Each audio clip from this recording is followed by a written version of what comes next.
Hi, this is Vanessa Marshall, the voice of Hera on Star Wars Rebels, and you're listening to the Living Force podcast. Know the code.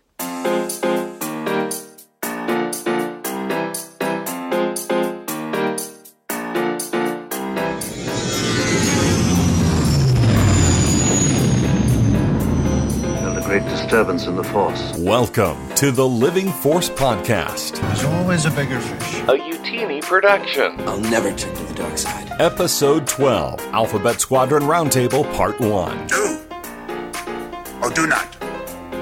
There is no try. In this episode, the Youtini crew unpacks the latest Star Wars novel, Alphabet Squadron by Alexander Freed. Be mindful of the living force, young Padawan. And now, here are your hosts. Hello there. Dr. Corey Helton, Eric Eilerson, and Dr. Charles Hankel.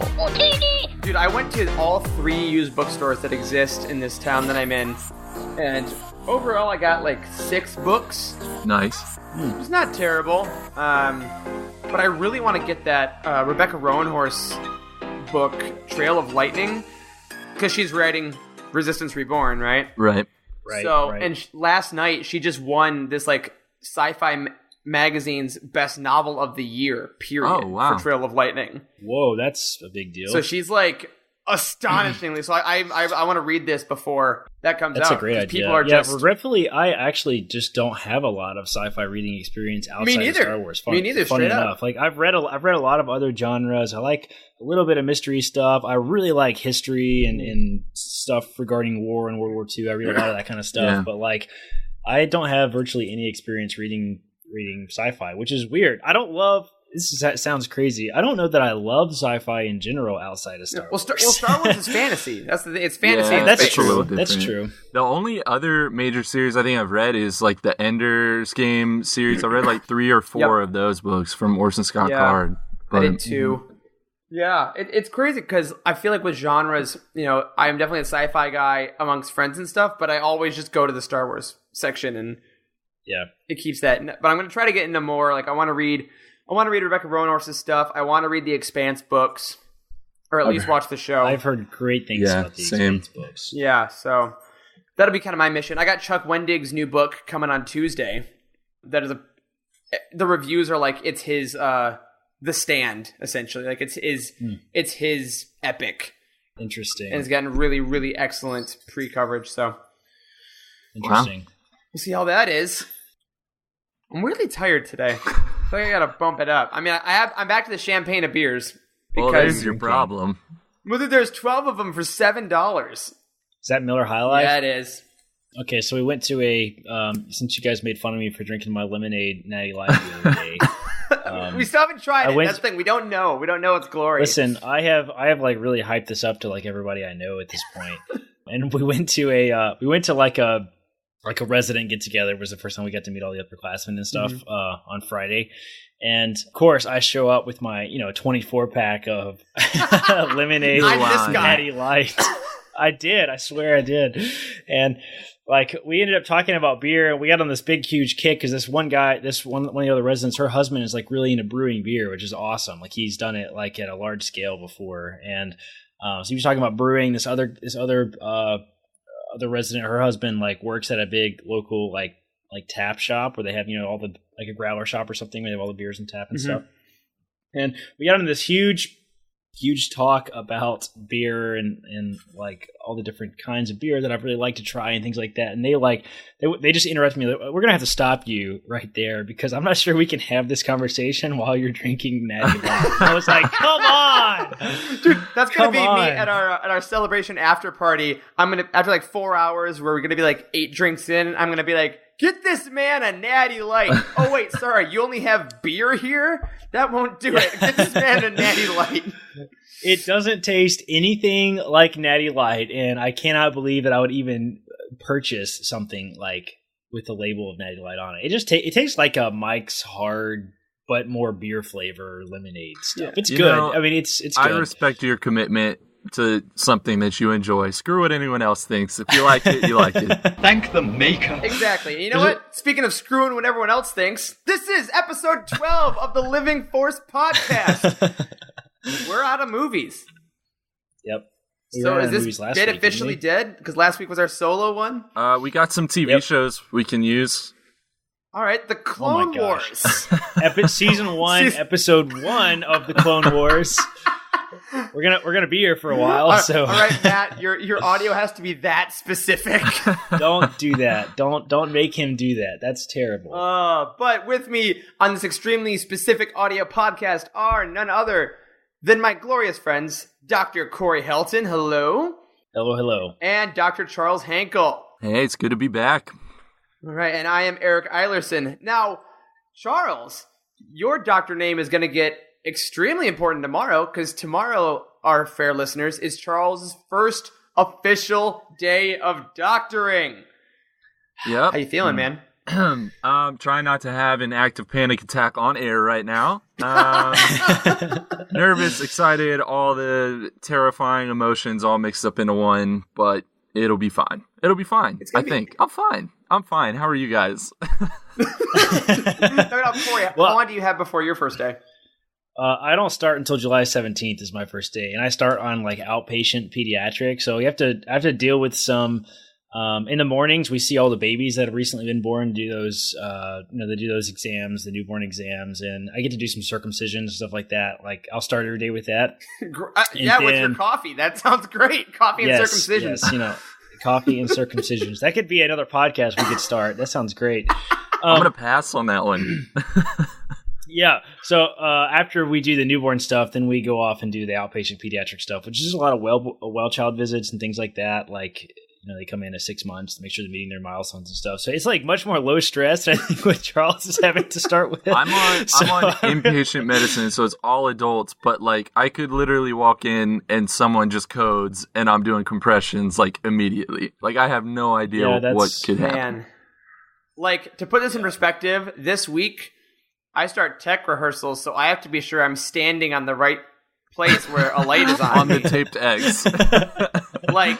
So I respect your stress, Charles, but be in my shoes for a second. Those lights are hot, Those lights are hot. We might have to go do it again if I step in the wrong space, and then where will we be? Oh my gosh, what would you do? But this week, other than all of our stress, I'm very excited, gentlemen, because we are finally going to be diving in to Alphabet Squadron, the latest canon release by Del Rey, written by Alexander Freed. But before we get into all of that, a couple bits of business. We got a new review, guys, on Apple Podcasts from Rural Farm Boy, big name in Star Wars Twitter. Super psyched that we got this review. I thought I would read it aloud for you guys, because Rural Farm Boy writes in a way that has a very specific kind of sound to it, and I'm going to do this as Rail Avaros. So, without further ado, the latest review of the Living Force podcast by Jedi Master Knight Padawan Rail Avaros. A new Star Wars show. These fellas cover all things Star Wars, from legends to the current canon stories. Sometimes silliness ensues, but it's always good fun. Recommended listening by me, Rural Farm Boy. Wow. So thank you for that 5-star review, Rural Farm Boy. And if you would like your review read on this show, in whatever dialect you please, go ahead, leave us those reviews and 5-star ratings on Apple, Google, wherever you find our podcast. Now, one more quick bit of business, guys. 2 episodes ago, we had our Starship Spectacular, and we had a little contest. We each made up some Starship Squadrons. I was very proud of at least mine. Some mistakes were made. It's fine. But we decided to put up a poll for you, our wonderful listeners, on which one of us made up the best squadron. Now, to recap, I had Molitor Squadron, Charles had Saber Squadron, Corey had Victory Squadron, and Dylan, a listener of ours, Dylan Sasser, had Errant Squadron. And at the time of recording, gentlemen, would you like to know the results of the poll? Yes. All right. Give it to us. In third place, we have a tie, with Dylan's Errant Squadron and Corey's Victory Squadron both getting 14% of the vote. Boo. In second place, we have my Molitor Squadron with 29%, which means our winner is Charles with Saber Squadron with 43% of the vote. Saber. I have so many people I'd like to thank, but first and foremost, Corin Horn for his contribution to the squadron. Crap out of here. Easily the reason why I was able to pull this off.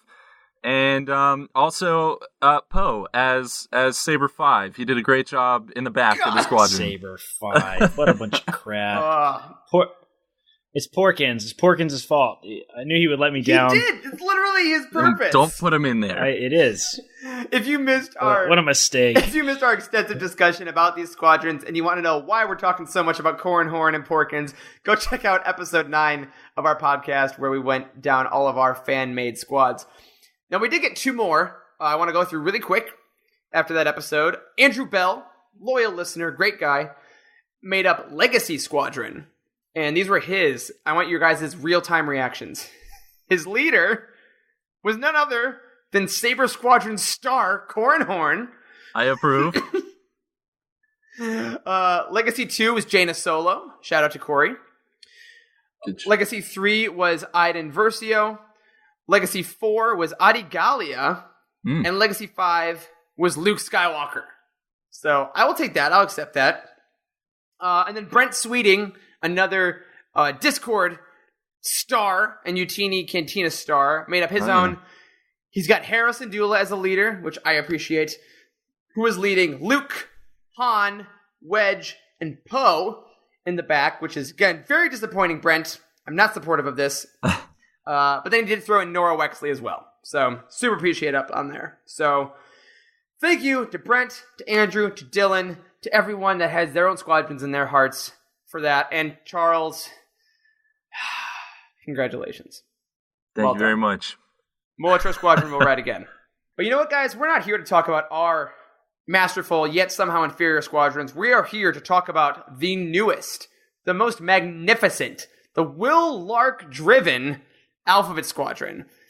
And if you have listened to these shows before that we did on Master and Apprentice and on Dooku Jedi Lost, you know this is the time in the show where we throw it to Charles, because Charles goes through every single novel and writes pages of notes with questions, with ideas, with little things he picks out, and Corey and I just get to relax and kind of comment on it. So without further ado, Charles, take us away, man. Alphabet Squadron. So, Alexander Freed has officially written the latest installment in the canon Star Wars timeline, and this is the story he told. Now, Alphabet Squadron basically follows a group of misfit pilots who are thrown together by New Republic intelligence, and they are tasked with the mission to take down one of the premier surviving wings in the Imperial military, Shadow Wing. So that's kind of the basic synopsis that we're working off of. If you have not read Alphabet Squadron or listened to it, if you're doing the audiobook, go ahead and stop listening now, because this is going to get very, very spoiler heavy. Spoiler alert. Spoiler alert. Spoiler alert. Everything's under control. Situation normal. Let's start this off with some plot points. Now, admittedly, you guys have heard us say this before, this book is a little bit lighter on plot and a little bit heavier on character development. So I just want to touch on a few of the new things that we kind of learned from this book. And the first thing is Traitor's Remorse. So Traitor's Remorse was essentially a community of ex-Imperials who were trying to be pardoned by the New Republic, and then they would supposedly be welcomed into the military of the New Republic once they were deemed appropriate for service. So what did you guys think about that community as we saw it, and what did you think about the idea of using ex-Imperials to continue the rule of the galaxy? I thought it was interesting. I like the idea of rehabilitation, because I think that really identifies with the rebellion's kind of ideals, right? Like they used Han Solo, a smuggler, as a general, and they were really big into, we don't care about your past as long as you're helping us now kind of deal. So I like the idea that they set up this place where people could get out of the brainwashing, as it were, and hopefully be sent back into society. And honestly, man, for the last 30 years, these people have been running the business of the galaxy, albeit in a kind of a horrible way, but their knowledge can't just be thrown away. You know what I mean? So are you just going to throw away all these people that have these skill sets? Absolutely not. I liked it. I thought it was a good idea. I think we stayed there for the appropriate amount of time. I'm glad it wasn't a whole book about that. Yeah. But I enjoyed it. Corey, what about you? I really like that the name was awesome. Traitor's Remorse is really cool. Like, they didn't really beat around the bush with like what the purpose of that was at all. They're like, listen, this is for sort of ex-cons kind of thing is the vibe that I got. which was really, really interesting.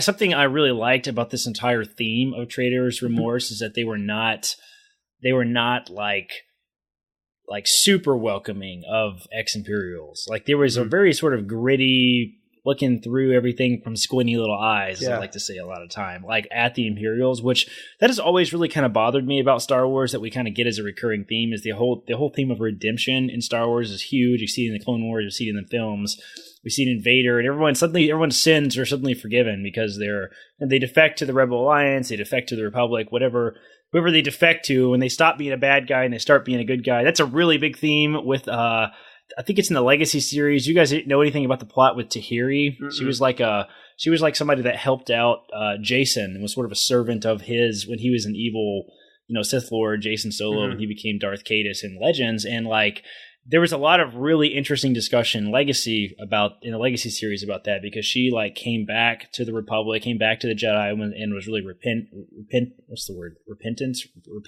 I don't know. she was bad. Sorry. Yeah, she felt real bad about everything that she had done, and like tried to sort of get back in with the Jedi. And the Senate wanted to like persecute her, and they locked her in prison. And the Jedi I think bust her out at one point. It's crazy. So all this stuff that was one of my favorite sort of subplots in the Legacy series, because it's like, listen, you can do bad things and then have to face consequences for those bad things, which I hope, personally, one of my things I would like to see in episode 9 is that Jason, I almost said Jason, that Kylo Ren is just not totally redeemed. Like, I think we'll see some theme of redemption out of his character, but I don't want him to just like make the right decision and all is forgiven, because he's done some really bad stuff. Yeah, I think that's the thing about Vader too, is, he gets redeemed. Luke knows that. Right, but nobody else does. No, because they're like, okay, and redeemed, redeemed. I don't know. He's still sort of saved him for selfish reasons and stuff. So I don't know. Like, I like that theme in this book early on, though. It's like, hey, these are Imperials like that have done some really bad stuff. This, early rebellion. We even see that in the Rebels TV show. Early rebellion, like they welcome defectors and stuff. But now it's like, do we want the defectors this late? Because we've been fighting openly in war for a while now. Well, and I loved that point of it too. I think, Charles, you're going to get here in a second, that Erica Quell looked down on people as the days went on. Because if you defected early, then it's like, okay, you saw Alderaan and you're like, that's terrible, so I'm going to leave. But the amount of people that defected later and later and later, eventually you get to a point where it's like, you're not defecting because you don't believe in this. You're defecting because you think you'll get in trouble if you don't. So you're really just kind of a piece of shit, and you're trying to save your own skin. Yeah. So I loved all those little idiosyncrasies. Yeah, I think it was kind of an unfortunate necessity, because if you think about how large the Empire was and how large this galaxy is that they're trying to rule, like, you can't just turn all of those people away.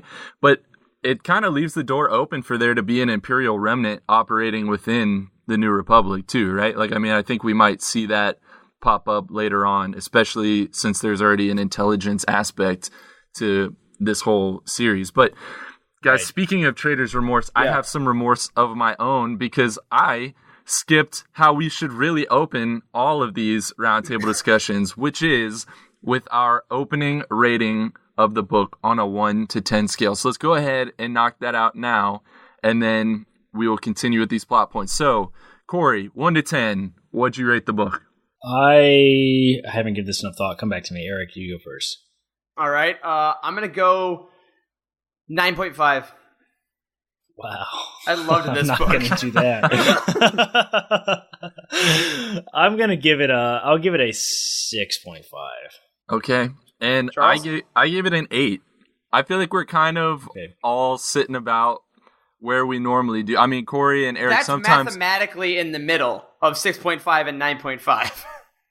Wow. Yeah. It's 1.5 to either side. I'm like the guy that's always sitting the fence, and then Corey and Eric are on one end of the spectrum or the other. So perfect. Yes. Yeah. Well, this is okay. If we think back to our Squadron episode where Eric was the A-wing and I was the X-wing and you were the Y-wing, I think that fits pretty perfectly. I agree. The X-wing and A-wing pilots are always like giving each other crap about how their ship is superior. So that's pretty pretty appropriate. And I've said it before, and I'll say it again. I love that we disagree with each other frequently on the show because it makes it more interesting, I think. Absolutely. And I'm out for blood. So, Charles, continue. Yeah, so Eric, you touched on that there was a delineation between the people who left early on or who defected from the Empire early on versus those who left later. And one big point in particular that they used to show maybe how awful these people were that were leaving the Empire was whether they left before or after Operation Cinder specifically. Mm-hmm. So let's talk about Operation Cinder because it was featured pretty heavily in this book. We heard a lot about it. We learned more about it. We heard about more planets that were affected. But what did you guys learn about Operation Cinder in this book, if anything? So Operation Cinder is very interesting to me because, in my opinion, Operation Cinder is like, it should have the sort of, what's the word I'm looking for? It should have sort of the power, but the devastating effect. The attention, I think that like the destruction of Alderaan or like the Death Star, the destruction of the Death Star has. But to me, for some reason in canon, it just doesn't feel like a big deal. And I don't know why that is. I think it might be because of the way it was introduced in the Battlefront 2 campaign. It just felt sort of suddenly dumped on us. We didn't really have a lot of build up to Operation Cinder. There was no talk of it before. And I think this is from Legends also, isn't it? Isn't Cinder from Legends? I don't From what I remember, I think the first time it was mentioned... the Messengers are from Legends. Yeah, because Cinder, I actually believe, was first mentioned in Aftermath. Was it? Was it made a big deal in the Aftermath series? Yeah, because Aftermath was right... It was the same year as the Battlefront 2 came out, but it was like beginning of the year. They mentioned, I believe, Cinder in there. And then we got to actually see it in Battlefront. It just seems like even though we've now had some very directly involved people in Operation Cinder, we've seen them in canon, I still don't feel like we've actually gotten like what Operation Cinder is. Like it seems to be everything looking at it like from the side, I feel like, whereas the destruction of Alderaan is like all in your face. We see it happen directly in the film. We see Tarkin give the order for it. And I don't know why. It doesn't feel like it has like the power, the attention that it should have, I guess. Do you understand what I'm saying at all? Is that am I being crazy here? Yeah, I do, and I think that it speaks to human psychology in a way, right? Because like one death is a tragedy, 10,000 deaths are a number kind of thing. So I think Alderaan was destroyed. We're like, that was Alderaan. That we see it, we know the moment it happened. Whereas Cinder is a bunch of planets at once, kind of in various different ways. It was more successful on some planets than others. So it's a little less specific. Because I agree, for me, I think Alderaan still hits me deeper. But what I liked that this book did was showcase the effect of Operation Cinder through Erica, through her psychology, through how much being around it broke her. Maybe that's what we're missing a little bit, is we haven't seen the other side of it yet. Like we haven't seen like other than the glimpse that we got into in the Battlefront 2 campaign, we haven't seen like what it was like to live on a planet that Operation Cinder was going. Yeah, like a person that escaped Cinder on their own planet. Yeah, maybe that's what I'm missing. I don't know. It's just something that is weird. I think also it's that a lot of what we've seen about Cinder is supposedly how it was undermined, right? Because we saw Iden Versio kind of stop it from happening on Vardos. We heard about at least Quell saying early on in the novel that she was trying to stop what was happening on Necronis. I think they also said that wasn't Abednedo one of the planets that was affected, and they stopped it as well. So like it doesn't have the same devastating effect that of seeing Alderaan blow into a million pieces, and there's nothing you can do about that. It's like that quickly, Like, there's no escaping from a Death Star. There's no escaping from a from like a Hosnian Prime scenario. Like you're done. It's in a moment, whereas Cinder is more of a slower process. And I think also the purposes are different.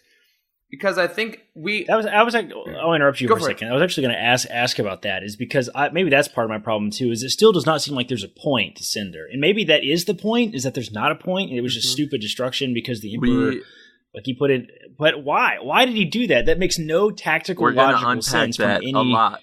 We're going to unpack that a lot. Because they talk I'm ready to talk about that. I've been dying to talk about that forever. A lot of people in this book offered opinions on why it happened, and they had different thoughts about it. So I don't think there actually is a clear answer yet. I think you're right. And maybe it will have more weight when we get that clear answer, which I assume we will eventually.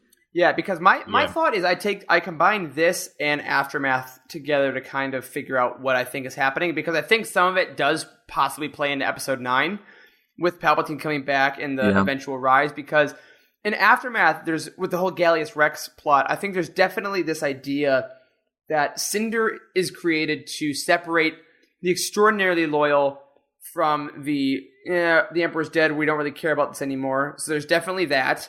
And there's also a point where Palpatine is so kind of psychotic in his own way that if I die, then you all failed to protect me. So burn away this empire because it clearly didn't work and something stronger must come in its place. It's the Sith mentality. It's the Bane mentality that if I die, it's because I was too weak to survive. So Cinder is kind of like the insurance of, well, this empire didn't live up to its potential, so it must burn both as punishment and to figure out who is actually strong enough to survive it to create what then becomes the First Order. Mm-hmm. Right, which I was actually gonna bring that up too. Is like we've seen the beginnings of the first. Well, we've seen some glimpse into the early First Order stuff in the Claudia Gray Bloodline novel. Mm-hmm. Like it alludes to the First Order a little bit in that book, and like they were figuring that out. I'm ready to see the dots connected. Like, and I'm hoping that after we get episode 9, they won't be so afraid to kind of go that route in the books. Because like it'll open it up. Like, I really hope we get that eventually, and this is not just kind of left dead and left alone. Mm-hmm. Like, I hope we get to see how the people that stayed with the Empire after Cinder become the First Order, if that's even what happens. Yeah. I mean, we don't actually know that that's what happened. True. So. We get 2 more of these books, though, at least in the next 2 years. So I'm definitely thinking that the release timeline is anything but accidental. Sure. Okay, so let's talk just a little bit about the overall format of this story, because it was the very classic kind of storyline of building a team, and you get all of these individuals from different backgrounds and you throw them together and they have some big task that they have to complete, and it seems like there's no way they're going to do it, but gosh darn it, they pulled it off. How did that sit with you guys? How did this compare to maybe other Star Wars books that follow a similar format, or maybe even stories that aren't in the Star Wars universe? I wrote about this a bit in my review, which is on youtini.com right now. Slight plug for that. That's one of my favorite tropes, is the people from different backgrounds coming together to form a squadron that becomes a family. And, you know, it's a very common sci-fi trope, but I love the way Free did it in here, because each of them are coming from a unique background or perspective, yet they all have that one thing in common where they're the last survivor of their squadron, right? So people united by tragedy is something I really love. But I do also love that they weren't bogged down by it. Like, we didn't get a book full of just sad people with death wishes. We got people that were pissed about things that happened and that didn't always get along. I mean, like those early missions, the early simulator missions kind of got a little janky, and then their first mission they went on, they obviously failed. Things like that. I love that learning curve. But they didn't just decide, am I going to leave the squadron? Am I going to abandon this cause? That was never really a question. They were always in it, and I love that, because I don't like books with incompetent, wishy-washy people, because I'm like, I'm reading your story. Like, why should I care if you don't, kind of thing? And I never questioned that they cared about what they were doing, and at the end, when they really come together as a squadron, I think that was well earned over the course of the book. Yeah, I will kind of have some similar comments in some ways to you, Eric. Like I generally like books that sort of assemble a team. We get to see a cool thing like Suicide Squad. Like, everybody hated that movie, but I really liked Suicide. That's what it was called, right? Yeah, Suicide Squad. I had a brain fart for a second there. Yeah, I mean, I like seeing the teams come together and do stuff. That's what happens in the Rogue Squadron books too, and it's good. And I will say though, I found it in Alphabet Squadron. I found it a bit tedious. Like it really took a very, very long time for a book to be called Alphabet Squadron, to be about like the squadron coming together. It took almost 3/4 of the way through the book before that even happened. And that took a very, very long time, in my opinion. Like, you guys heard me mention before that I started the book over because like I was just not getting it, and I was really having trouble keeping all the characters straight. And like I thought it was a little unnecessary to get the extensive history of every single character that we got. I mean, very well could have been done in the first quarter of the book that like, boom, boom, mission failure, squadrons are dead. Let's assemble them and get on with the mission. Like maybe it was necessary to build up the 204th a little bit. It was the 204th. Yeah, right? 204th. Yeah, it was a little bit necessary to build up the 204th is the Shadow Wing. That's their formal name. Sorry. It took a little bit to maybe build the story, but it didn't feel powerful to me. Like it didn't feel like everybody's very motivated by revenge. I think that was what was trying to be built up a little bit because everybody had their own little run in with the 204th, but like I didn't feel it. It didn't feel like everyone's run in was significant to me. Like so you think they took too much time with events that didn't have payoff?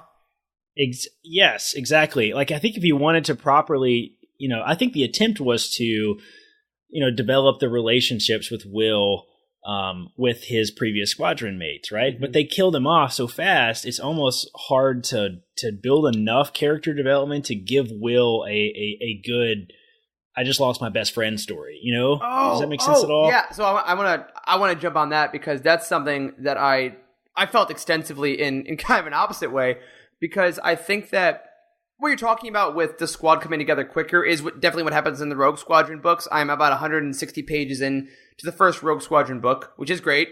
Thank you guys for that recommendation.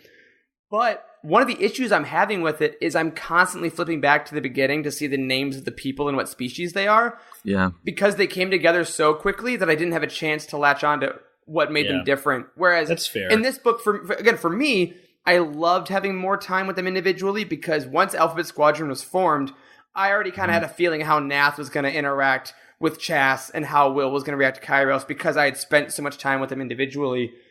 Now, when you talk about Riot Squadron and Hound Squadron, how we met them for a bit and then they died, met them for a bit and then they died, that was one of the most heartbreaking parts of the book for me because as a reader, I felt like, oh, this could be my friend. And before I even get that level of satisfaction, it's ripped away, which I think is one of the most, what I assume is accurate descriptions of war, is when you go to war, you think you're making a best friend, you're going to be in this war for a year, and then tomorrow they're dead. And I'm like, oh, we have 3 books, so I'm sure some of these people will, and then they're gone. The next page. And I thought that was a really harsh, yet kind of sobering way to introduce Will and Chas, was by kind of tricking us in that way. Charles, any thoughts?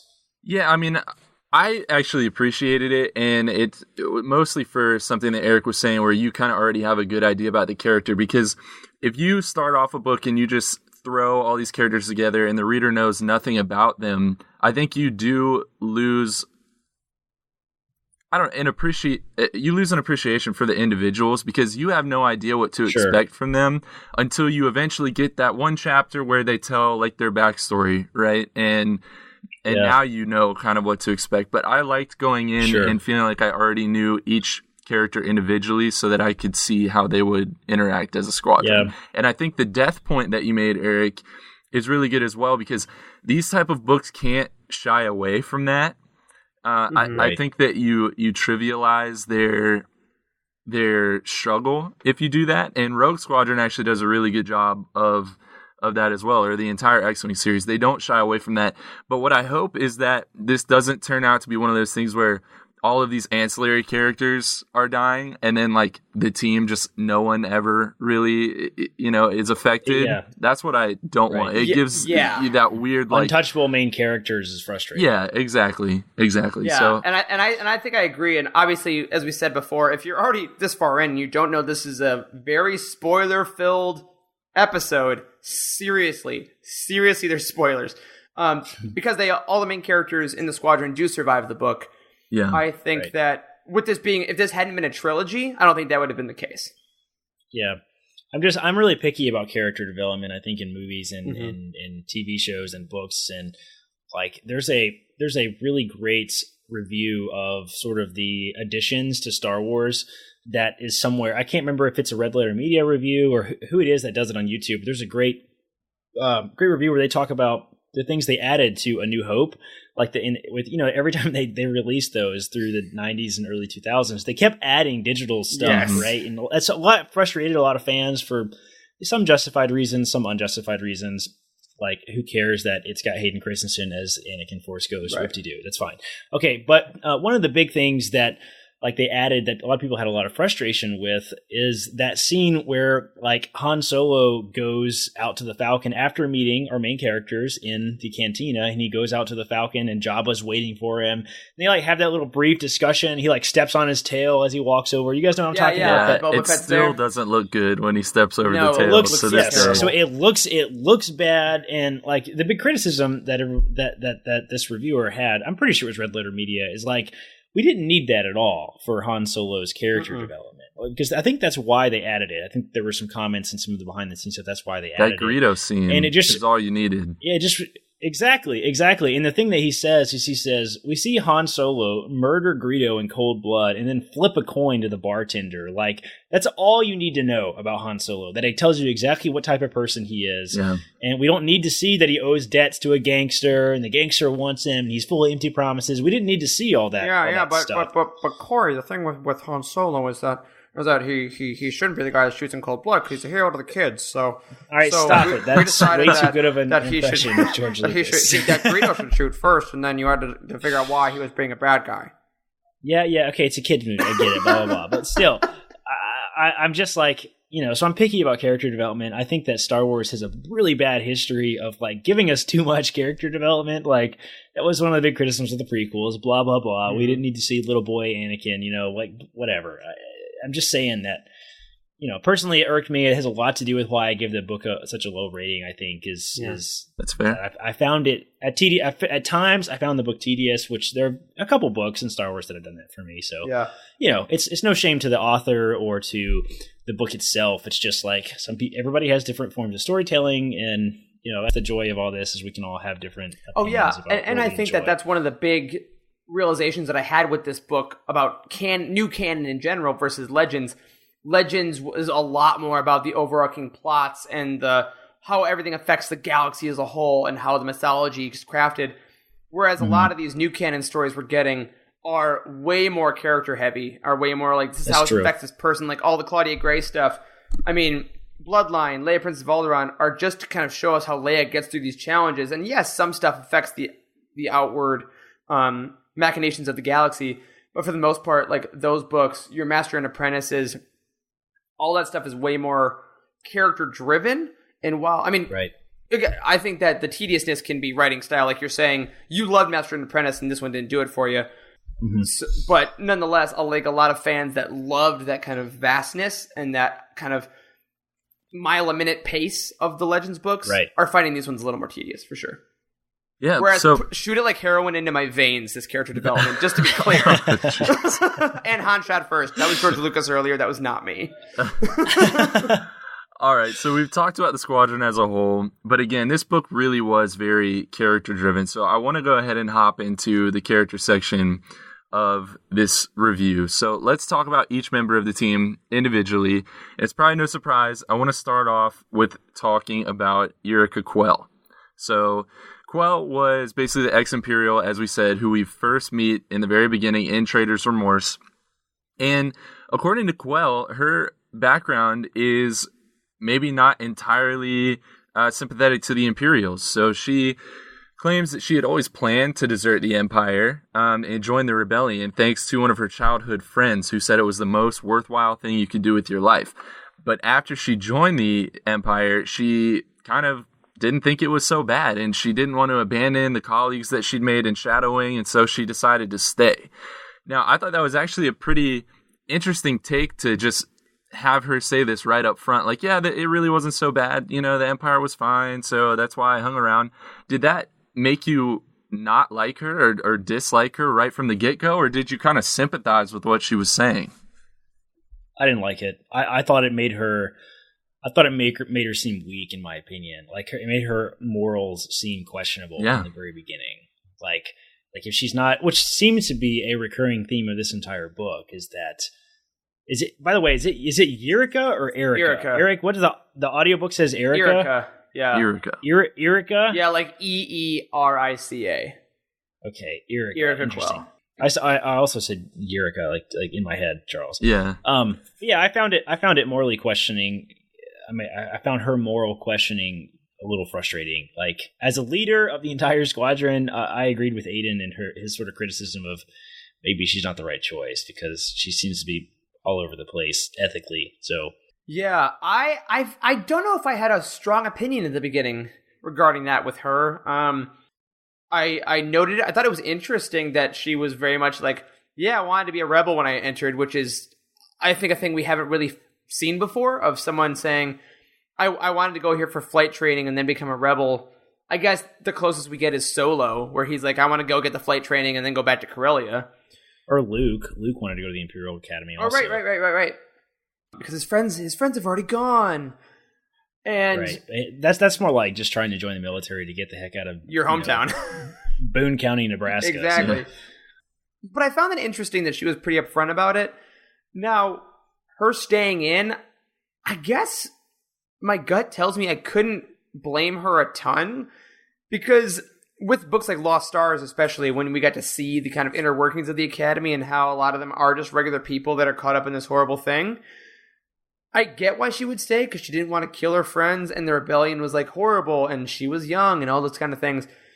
But I do think it definitely put her on unshaky moral ground, and to be perfectly frank, she's not one of my favorite characters in the Squadron. Like, again, I love this book, I love this squad. Me either. She's my least favorite. Yeah, but I think in acting terms, right, she's a straight man. As an actor, if I'm auditioning for a comedy, right, I want to be some of the crazy people that come into the main character's life, because that's where the fun is, that's who the audience remembers. Whereas the person in the center of it kind of just has to be an exposition factory that holds it down. That, like, I am the level. So I can't be as rough as Nath, and I can't be as optimistic as Will, I can't be as badass as Kairos, and I can't be as kind of like off the rails cool punk as Chas. Erica kind of just has to be the center. Because we always need that. She's like the Nora Wexley. Like, we always need to be able to come back to this even keel. Yeah, but even then, she doesn't do that very well. Like, keep the even keel? Yeah, I don't think she does, personally. I don't know if... at the beginning, I think definitely not, because I think she's... One of the things I like that Freed does is that she treats them like Imperials. And that is very stark. And it's a thing I don't think I could have expressed before reading this book, the difference. There was a quote that I wrote down that I really loved in the book that said, the Imperial valued squadrons and the Rebels valued pilots. And I think that was a super interesting thing to see Erica switch of, like, even though she was leaving because Operation Cinder was so horrific, she says, she still couldn't get rid of that programming. So I'm going to be the Imperial pilot that is definitely not caring about the individual needs of my squadron until the end of the book, which I know we'll get to in a little bit. So yeah, I think honestly, the moral ambiguity is sort of the biggest issue with it, Corey, like you were saying. The thing that struck me the most was that she wanted to join the rebellion because her friend said it was a good thing to do. Like, it wasn't because she believed it was a good thing to do. She just planned this for her future life because someone she likes said it was a good idea. You know what I mean? Like, that's just like, that's not, she would never have been committed to that cause. It really doesn't sound like to me. So I think that kind of bothered me. But yeah, I agree. I think that's an interesting thing about her character is that this whole book, she's really good at following orders. She's really good but she at has being to be told what to do. Yeah. Like, yeah, and it openly said that multiple times. Like, she was like, oh yeah, I guess I'll kill all these people because I'm a rebel now. And it's like, yeah. She didn't even feel that bad. She didn't even feel that bad about, like, fighting the Imperials. Like, it. I think she did. He tried. Well, I think Freed tried. Like, he definitely put in some sentences and whatnot, and some dialogue and whatnot about how she felt like a little bit sick about it or whatever. But she did it. Like, she had no problem actually pulling the trigger and all that kind of stuff. Well, I think that's one of the things that Hera sees in her. Frankly, is I think her and Hera's relationship is interesting because Hera's the one who tells Aiden, like, Quell is going to lead. And she's the one that puts her up for it. And I think Hera sees in her a person that has good instincts and has been pushing them down her entire life. And I think the rebellion is the first place, or the burgeoning New Republic is the first place where she can actually open up a little more and kind of start to let her actual feelings drive her, which is what I think we start to get at the end of this book. And I think the next two books, I mean, her first kind of conversation she's going to have with Keyes, whenever that happens, is going to be a real test of that, because she's going to have to do her new family versus her old family. And I think that we're going to see her evolve into this person that trusts her feelings, but is always kind of fighting that Imperial programming. Yeah. So, I mean, on that note, given Quell's entire background, she is constantly trying to prove herself throughout this book. But her Imperial ties are really strong, and she often is thinking like pretty fondly back on her time with Major Keyes and Shadowwing and some of the things that happened, you know, when she was still with the Empire. But that slowly does change throughout the course of the book. She stops thinking about it as much. I think she stops feeling as strongly about it. But at what point do you think that Quell really ceased to be an Imperial and solidified herself as a rebel, if you think she even ever did at all? You know what? I don't know that she totally has. In fact, that actually might make this series a little more interesting if we see her flip back and forth or something. Yeah, I think she's a little like Finn at this point in Force Awakens. I think she's on this side, and I think she believes in what they're doing, but I think she's still doing it not entirely for the reasons. I think it's going to take a big loss to kind of put that in. Yeah, quite frankly, I think she just needs to quit altogether. Like, she needs to get out of the military and go live a peaceful life as a farmer on Edu or something. I don't know. Like, she needs to go do something else, because she's, like, really struggling with this whole military choose a side thing, and seems to be really affecting her. So, I don't know.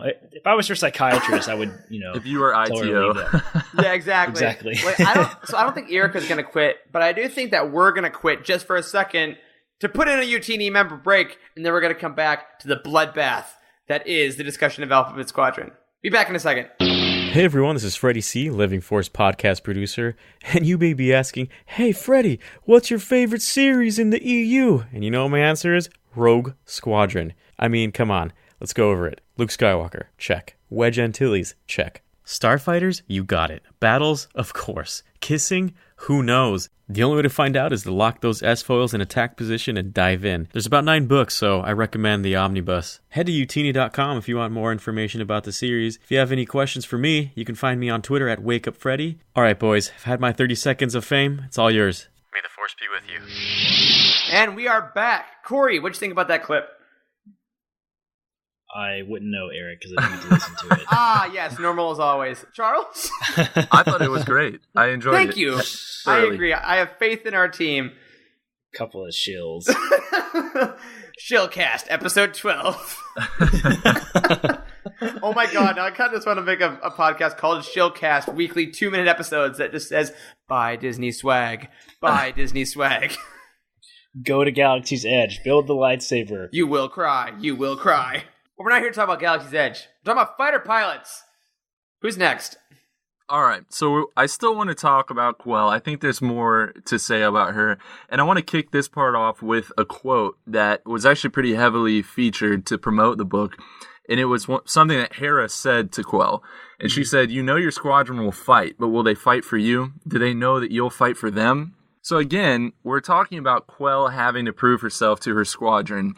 And I want to talk about how Quell decided to prove, quote unquote, herself to her squadron. She decided to get all of their ships custom painted overnight with the Alphabet Squadron logo. And then she also got that logo tattooed on her bicep. Now, Now, she didn't prove herself in battle ever. You know, she essentially just got inked up. And did that land with you guys? It's like a very... And I'm serious. It did not land with me, if you can't tell by how I'm phrasing this. But it may have landed with you. So, like, know what I think. I mean, did it fall flat for you, or did you read that scene and were you just like, hell yeah, Alphabet Squadron, like, let's do this?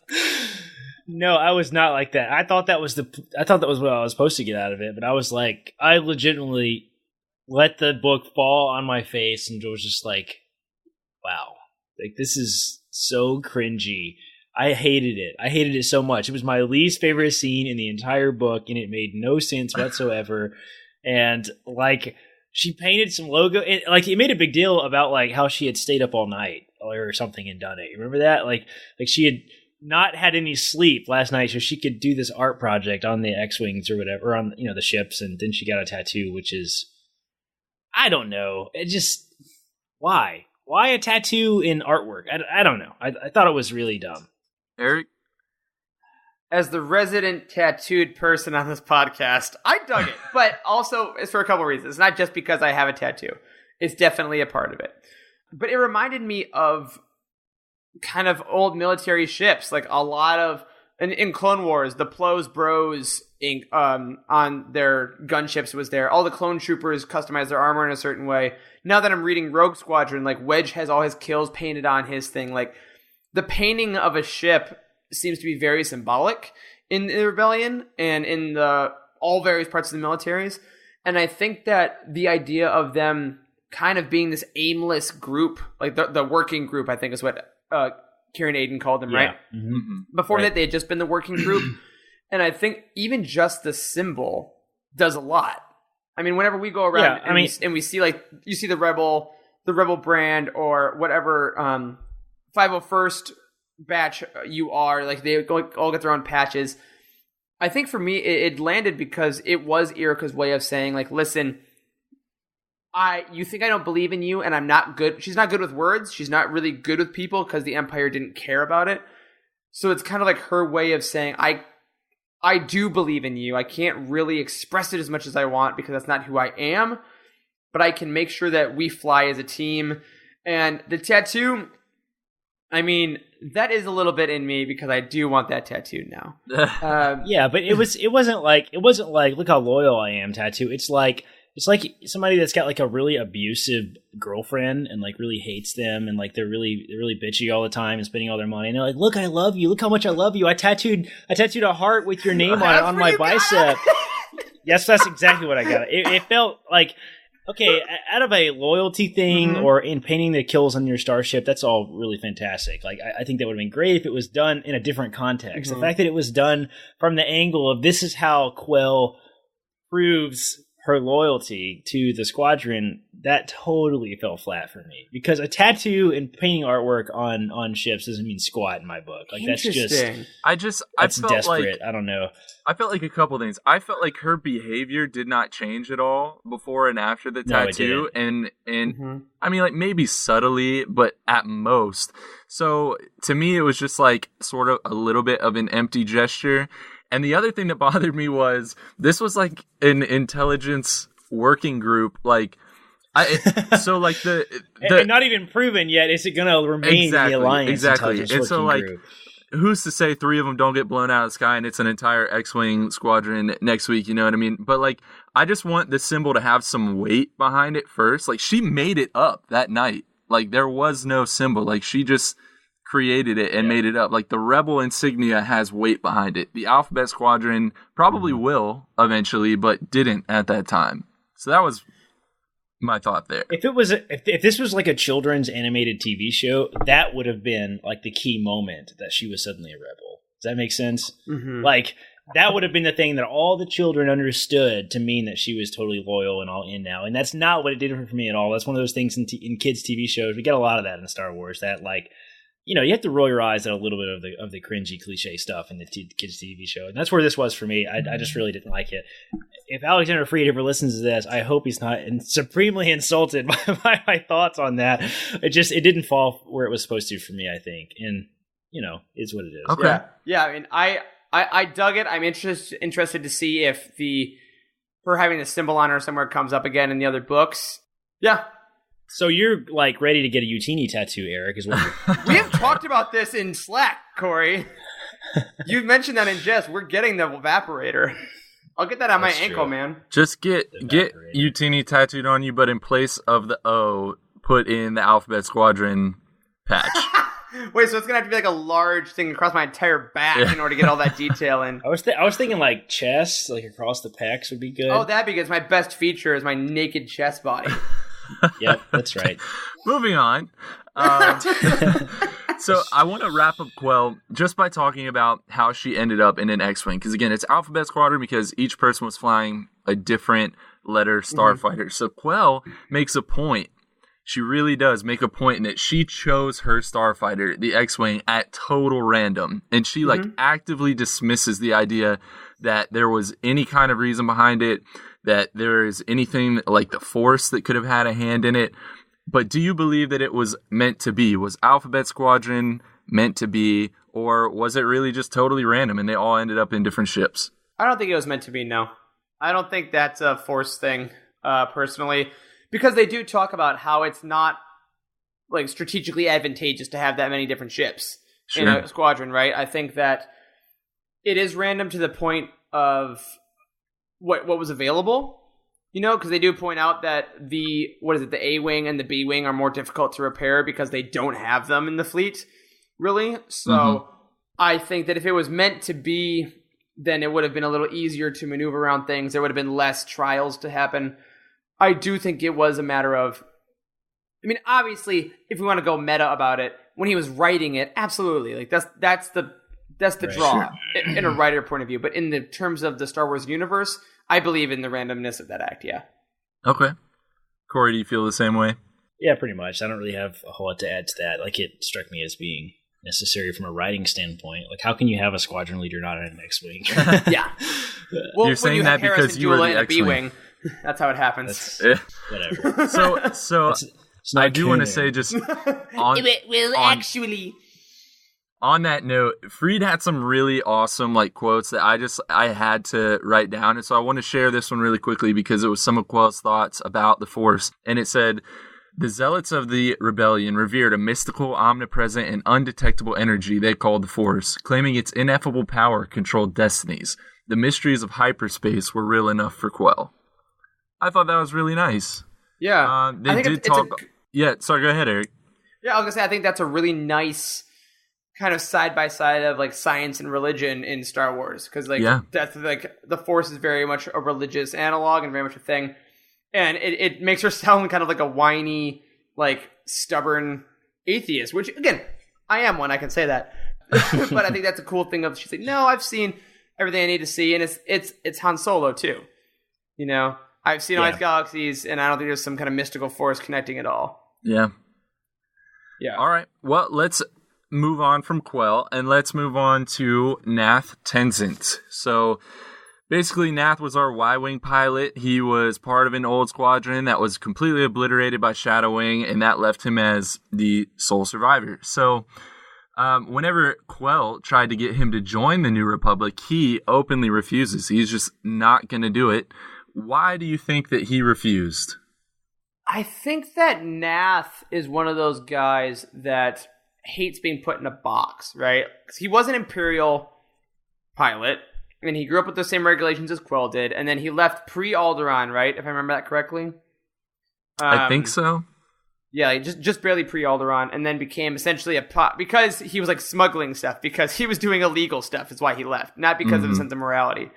And then he went off to kind of keep his head down and do his own thing. I think that he's not interested in the back and forth of rebellion, empire, at least at the start. So he definitely strikes me as someone you'd find on Nar Shaddaa or something like that. Yeah, Nath was my favorite character in this book. I can see that. I really resonate well with the whole idea of it's not being in it for yourself, but being to a point that you kind of take a step back from the big picture a little bit of listen, these giant political forces that are moving are going to move without me being here. And that's kind of how I feel about my place in the world. It's the DJ mentality. It's the DJ mentality. It is. Well, it's not quite the DJ mentality. The DJ mentality is just screw everybody kind of thing. I mean, kind of Maz Kanata. This fight's been going on forever. I've seen. Yeah, kind of. Yeah. And I see what you're trying to say, Charles, and I do resonate with that a lot. I stopped personally. This is not Star Wars at all. I stopped paying really close attention to politics about 2 years ago, right after the presidential election of 2016, I guess a lot of shit has happened, Corey. I'll give it. I know. And Eric, the flaming liberal among us, we will have lots of things to say about that because we differ politically in a lot of ways too. And it's just like, I just don't really resonate. I feel like the giant machinations of the rich and powerful are going to move without me, and I can't. My one vote, my one place in the galaxy doesn't really have a lot of effect on those things. So, like, I'm a happier person by sort of taking a step back and, trying not to get too angry by everyone. Well, Corey, and Nath is very much like that. So, yeah, Eric's right when he said that you missed a lot. The Jedi tried to overthrow the Emperor, and so now that's a thing. It's pretty messy. A lot is going on.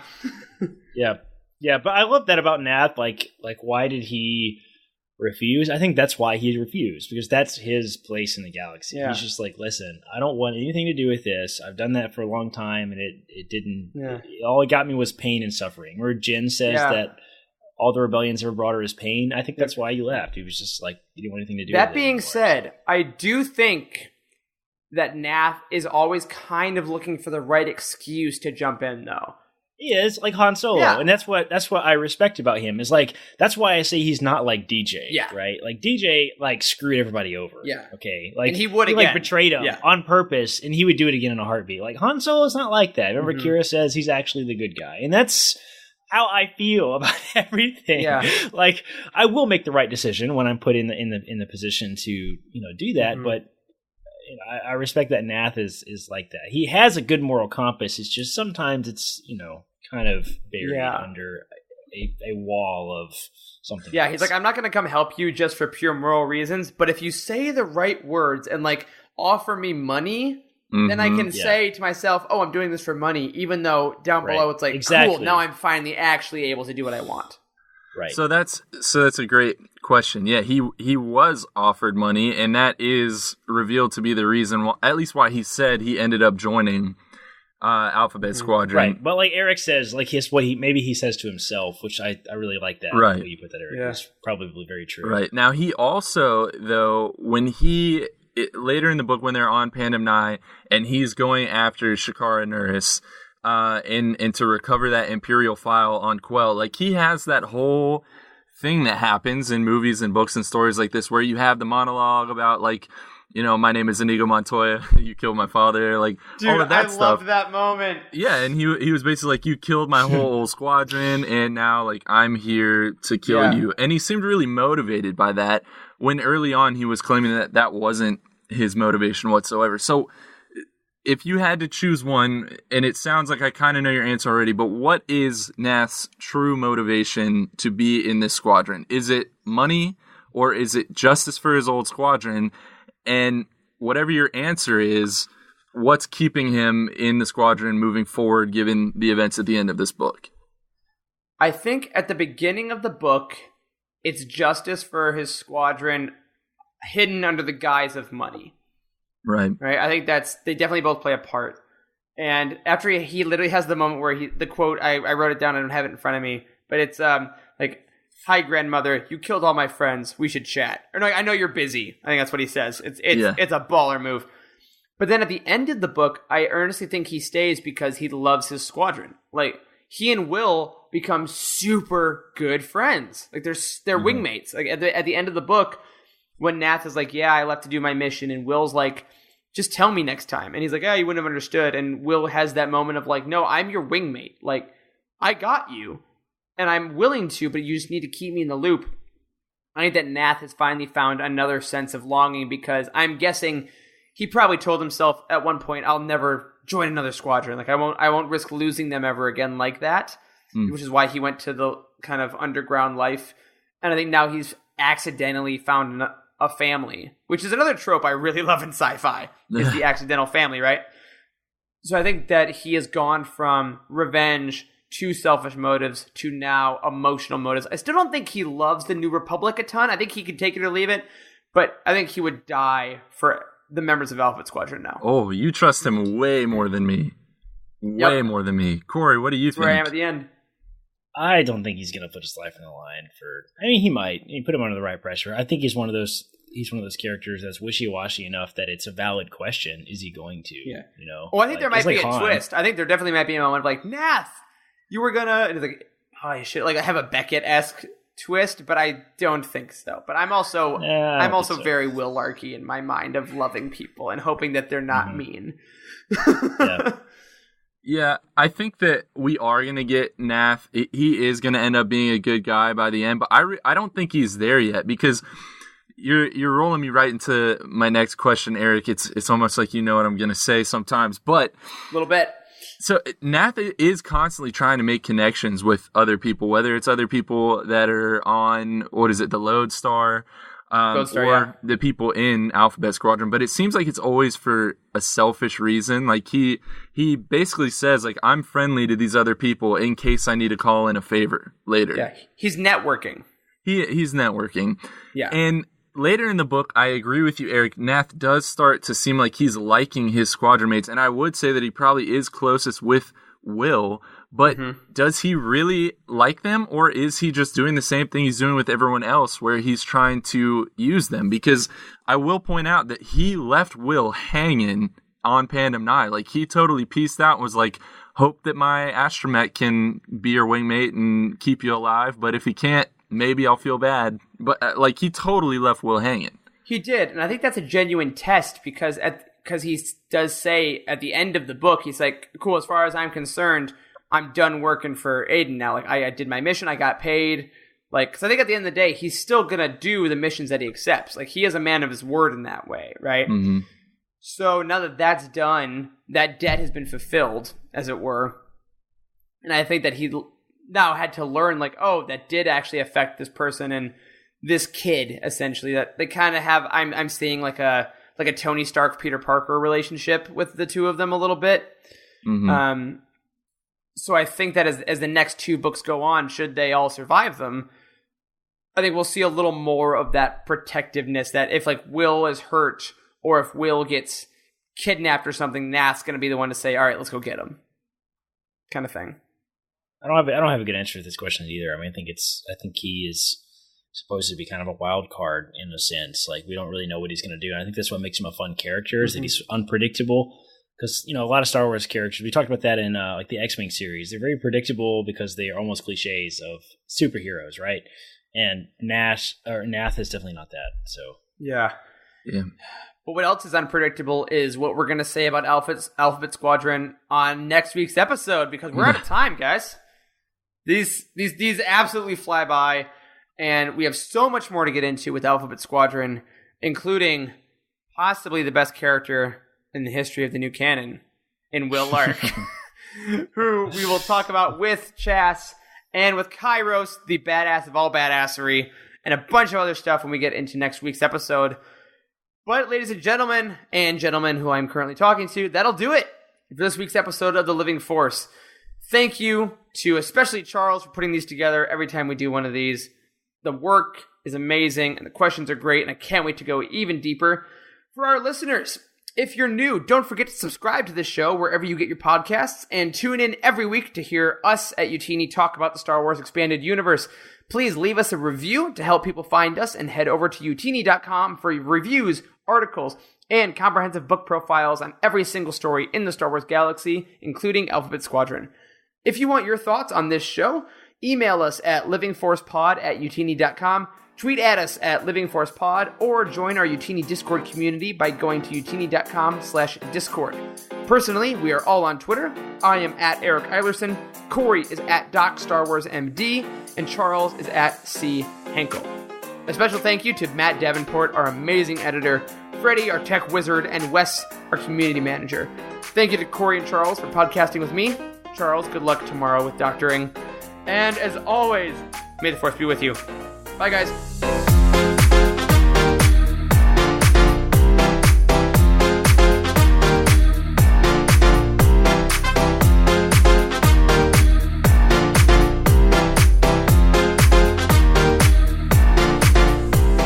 There is no hatred. There is joy. There is no division. There is union. There is no apathy. There is passion. There is no gatekeeping. There is community. This is the Youtini Star Wars Fan Code. Embrace it, live by it, and above all, trust in the living Force. That's all for this week. Join our community and surround yourself with like-minded fans by visiting us online at youtini.com. Until next time, may the Force be with you.